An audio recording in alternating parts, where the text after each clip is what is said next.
बाड़मेर बालोतरा के एक कार्यक्रम में उमेदराम बेनीवाल की राजनीति को लेकर बातों ही बातों में हेमाराम चौधरी ने कई पत्ते खोल दिए। इससे इस बात का भी अंदाजा लगने लगा कि उमेदराम बेनीवाल ने आरएलपी को छोड़ने का मन कब बना लिया था।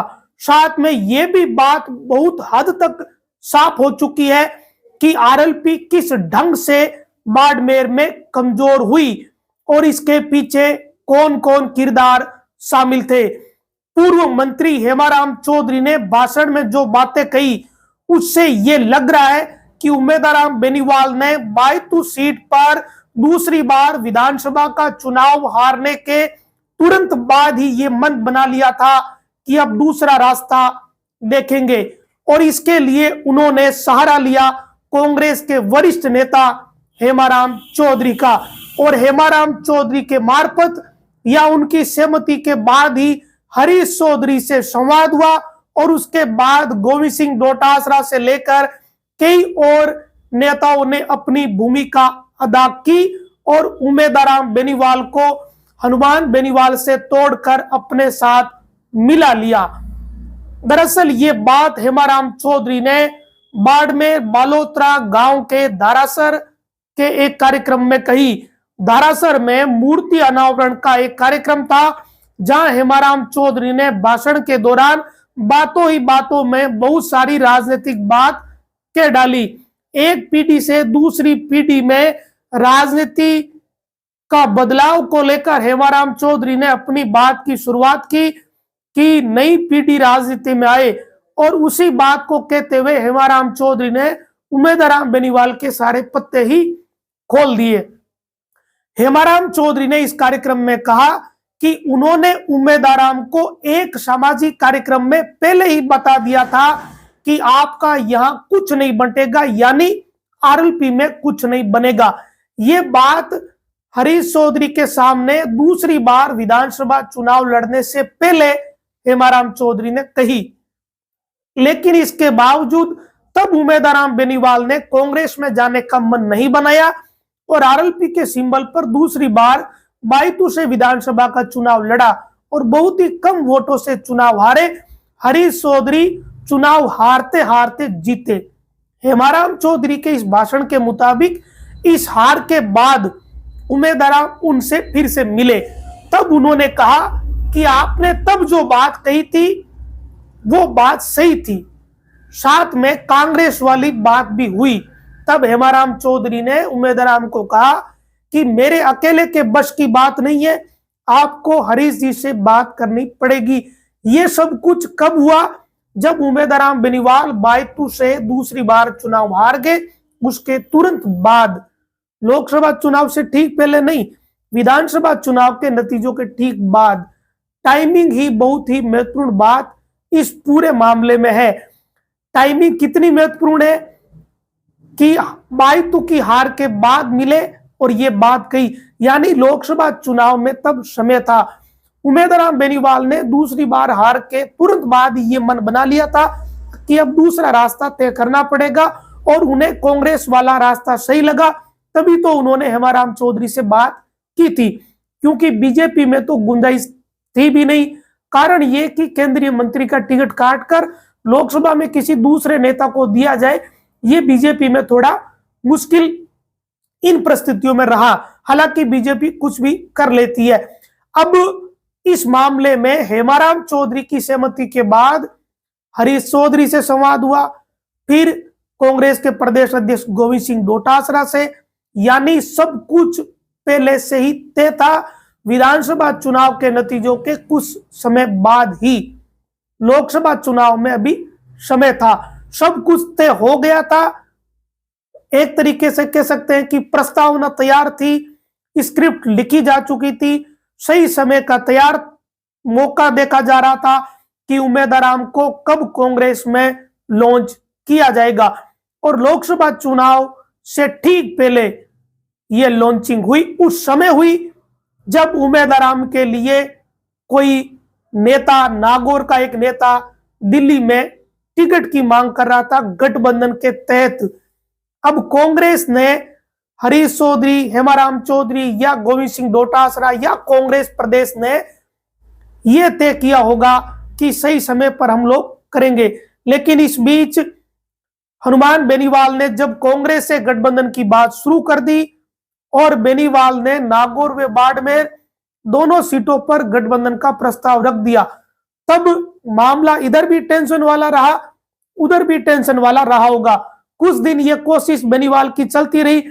इधर जब ये लगा होगा कांग्रेस प्रदेश के कुछ नेताओं को कि कहीं कांग्रेस का आला कमान इन दोनों सीटों पर कोई सहमति नहीं दे दे, अगर ऐसी स्थिति हो गई तब उम्मीदवार बेनीवाल को तो आरएलपी से टिकट मिल जाएगी या कांग्रेस के सिंबल पर मिल जाएगी, तो भी हनुमान बेनीवाल की सहमति से मिल जाएगी। हमारा क्या रहेगा? इन सारी परिस्थितियों के मद्देनजर ही ये सब कुछ खेल हुआ होगा, ये अंदाजा अब लगाया जा सकता है। इधर प्रदेश कांग्रेस है तो पहले से हरी झंडी थी और सही टाइमिंग, सही परिस्थितियां आते ही अचानक उम्मीदवार बेनीवाल को कांग्रेस ज्वाइन करा दी गई और बाड़मेर से लोकसभा की टिकट की सहमति भी दे दी और इस तरीके से हनुमान बेनीवाल की पूरी कसरत पर पानी फेर दिया गया। शायद इसी कारण बेनीवाल को दिल्ली में गठबंधन के लिए ज्यादा समय लगा कि आपने जब दो पत्ते सामने रखे, एक पत्ता आपका फेल हो गया, फिर आपके पास सिंगल ही ऑप्शन बचा था। ऐसी स्थिति में फिर प्रस्ताव कमजोर कहीं ना कहीं पड़ा होगा। एक तरफ 2 सीटों की चर्चा और दूसरी तरफ बाड़मेर की सीट में आरएलपी का सबसे मजबूत सिपाही पाला बदल कर चला गया तो फिर परेशानी तो आनी थी। फिर नागौर में गठबंधन को लेकर फिर से चर्चा हुई कि नागौर की सीट पर तो हो, और आखिरकार गठबंधन हुआ भी, क्योंकि गठबंधन तो होना ही था। जादूगर मौजूद जो थे, ये बात तय थी कि ये गठबंधन होगा, समय लग सकता है, लेकिन इस बात को लेकर ज्यादा किंतु परंतु नहीं थी कि एक सीट पर तो गठबंधन होना ही होना था। दूसरी सीट को लेकर कांग्रेस के सिंबल पर चुनाव लड़ाया जा सकता था, लेकिन उसमें भी बेनीवाल की दखल रहती ही रहती। इन सारी परिस्थितियों के कारण ही ये बड़ा दांव चला, लेकिन दांव तो तभी चला गया जब उम्मीदवार बेनीवाल ने खुद ही अपना मन बना लिया था, अन्यथा ये दांव कोई कैसे चला पाता। अब सवाल ये खड़ा होता है कि क्या आरएलपी के राष्ट्रीय संयोजक बेनीवाल को इसके बारे में पता नहीं चला? अब इसमें दोनों तरह की बातें भी हो सकती है। एक बात यह कि पता था, लेकिन फिर भी वो कोशिश कर रहे थे, सोच रहे होंगे कि अगर गठबंधन हो गया तो वो मेरी ही सिंबल पर चुनाव लड़ेंगे। और दूसरी बात यह कि पता नहीं भी चला होगा और अचानक ये सब हुआ होगा, क्योंकि इसमें चांस इसी बात के ज्यादा है कि विश्वास था और अचानक ही ये सब कुछ हुआ। अगर बाड़मेर में गठबंधन होता तो भी प्रत्याशी तो उम्मीदवार बेनीवाल ही होते, क्योंकि और तो बाड़मेर में कोई दूसरा बड़ा नेता आरएलपी के पास था भी नहीं। अब राजस्थान कांग्रेस के नेताओं को बेनीवाल द्वारा कांग्रेस के सामने रखे उस प्रस्ताव का पहले से ही पता था कि हनुमान बेनीवाल गठबंधन करने के लिए गए हैं और 2 सीटों का प्रस्ताव रखा है। अगर ज्यादा ही अड़चन होती कि बाड़मेर और नागौर की दोनों सीटें तो आरएलपी को नहीं दी जा सकती, ये ज्यादा अड़चन इसमें ज्यादा से ज्यादा यही थी, तो फिर एक और बिंदु था जिस पर सहमति बन जाती। वो ये बिंदु था कि एक सीट यानी नागौर की सीट पर सिंबल आरएलपी का हो और जो दूसरी सीट है बाड़मेर वाली उसमें सिंबल कांग्रेस का हो, और इस पर बात बन जाती क्योंकि जादूगर उसमें शामिल थे, जादूगर की भी भूमिका कहीं ना कहीं थी। लेकिन बेनीवाल के प्रस्ताव पर जिस भी सिंबल पर बात बनती तो उसमें चलती फिर हनुमान बेनीवाल की, भले ही वो परिस्थिति होती कि सिंबल कांग्रेस का रहा या कांग्रेस का होता, तब भी दखल पूरी हनुमान बेनीवाल की होती, और अगर उस सिंबल पर जीत भी तब होती तो पूरा श्रेय ही हनुमान बेनीवाल और आरएलपी को जाता और आगे की बाड़मेर की राजनीति प्रभावित होती। शायद इसी कारण सबने मिलकर बाड़मेर की राजनीति से हनुमान बेनीवाल और आरएलपी को किनारे लगाने के लिए ये सारा खेल खेला या एक बड़ा राजनीतिक खेल कर दिया, क्योंकि शायद हरीश चौधरी मंजे हुए नेता है, वो पंजाब के प्रभारी रहे, उन्हें राजनीति महीन समझ है, उन्हें पता है कि पिछले चुनाव में, विधानसभा चुनाव में वो हारने से बाल बाल बचे। ऐसे में अगर चलाकर उम्मीदवार बेनीवाल का प्रस्ताव आया तो फिर ठुकराने की तो कोई बात ही नहीं थी। उनके लिए तो ये विनिंग वाली स्थिति दोनों तरफ थी। कि उमेदराम बेनीवाल आए तो हनुमान बेनीवाल से भी अदावत निकल जाए और रास्ते का कांटा भी निकल जाए, बायतू सुरक्षित हो जाए, सेफ हो जाए अगर उमेदराम लोकसभा का चुनाव लड़ते हैं तो। और हरीश चौधरी के सामने यह भी चुनौती थी कि बाड़मेर में कोई बड़ा नेता उस वक्त नहीं था कि उन्हें लोकसभा चुनाव लड़ाया जाए। इसी कारण हेमाराम चौधरी ने इसी भाषण में कहा कि हरीश चौधरी ने तो मुझे कहा कि आप लोकसभा का चुनाव लड़ो, तो या तो हेमाराम चौधरी को चुनाव लड़ना पड़ता या खुद हरीश चौधरी को चुनाव लड़ना पड़ता, दोनों में से एक को चुनाव लड़ना पड़ता। ऐसे में खुद के लिए भी बहुत सारी आफत थी और उमेदराम बेनीवाल चला के अगर आ रहे थे तब तो सब कुछ उनके लिए अच्छा ही था। और इन्हीं सारी परिस्थितियों के कारण ये सब कुछ हुआ। आज ये जो भाषण सामने आया है, कल का ये कार्यक्रम बताया जा रहा है, 1-2 दिन पहले का, तो वो बहुत सारी चीजों को स्पष्ट ही कर देता है। अब इसमें कोई ज्यादा किंतु परंतु नहीं रहा। बाड़मेर के नेताओं को इस बात का अच्छे से अंदाजा था कि बाड़मेर में आरएलपी इस वक्त किस पोजीशन में है और यहां आरएलपी भविष्य में क्या क्या कर सकती है। इन्हीं सारी परिस्थितियों के कारण मुख्य सेनापति को ले गए ताकि बाकी की सेना स्वतः ही उनके साथ चली जाए। जब सेनापति उमेदराम ही चले गए तो सेना भी साथ में चली ही गई। और हेमाराम चौधरी ने जो बातें कही है उससे बहुत सारे राजनीतिक सवाल हल हुए हैं। समझने वाले इन चंद बातों से बहुत कुछ समझ गए। वैसे लोगों को पहले से यह बात पता थी पर अंदाजे से पता थी, लेकिन अब तो ये पूरी तरीके से कन्फर्म हो गया कि बाड़मेर के सारे नेताओं के लिए उमेदराम बेनीवाल का कांग्रेस में आना और लोकसभा का चुनाव लड़ना विनिंग वाली पोजीशन थी। न केवल बाड़मेर बल्कि कांग्रेस के प्रदेश के जो नेता है उनके लिए भी विनिंग वाली सिचुएशन थी, केवल जादूगर को छोड़कर। तो बाकी सब ने विनिंग पोजीशन में ही रहना मुनासिब समझा, इसका फायदा उठाया और उमेदराम बेनीवाल चुनाव लड़े भी और जीते भी।